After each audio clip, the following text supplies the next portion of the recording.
I've just started reading Ajay and his Tales from Faraway Lands, a collection of short stories by my old friend Amitabh Chaudhry. I've known Amitabh for many years, but I did not know him as a writer.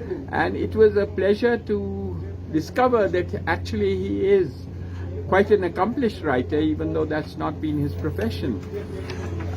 The collection of short stories I found very interesting. I've not read more, I've only read 4 of them, but I found them very interesting. Each one comes across really as a slice of real life, and they have been written in a way which is very appropriate for that. The language is simple, but on the other hand, it is not full of awkward language, which often happens in writings by Indian writers. The writing is very clear, very well constructed. You understand what is being said. Over and above that, I found the stories very interesting because they are slices of life from all over the world. There is a little more of exposition than one would normally find in a short story, but that is clearly because the writer is concerned to put across the setting and the culture in a little more detail than he would have if they were stories based in India. Most of these stories are, well, the ones that I have read, one has been set in Mongolia, 2 of them have been set in Africa. So these are parts of the world with which people in India are not that familiar, and so somewhat more of description is definitely needed. The other nice thing about the stories is that, just like real life, though some of them have a happy ending, some of them have an ending which is ambiguous or perhaps even a little sad, because that is what life is. I mean, it's sometimes happy and it's sometimes sad.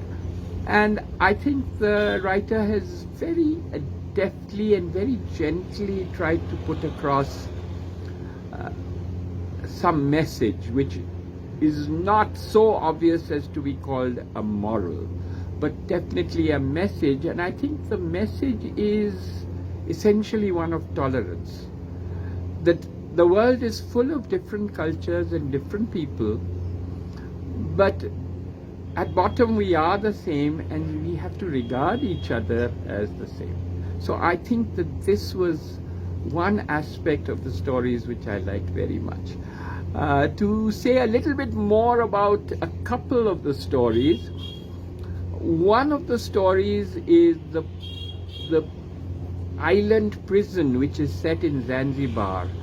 I found it a very interesting story, but I felt that this was one story which was not complete. The others were a slice of life, and you have seen the slice. This was a story in which I felt I wanted to know a lot more about the characters. The author has given a set of references at the end, but I think for most people it will be hard to follow them up. So this was a story which I felt needed to become perhaps a novella, because we are introduced to 2 very interesting characters, the princess and her German lover, and we want to know more about what happened.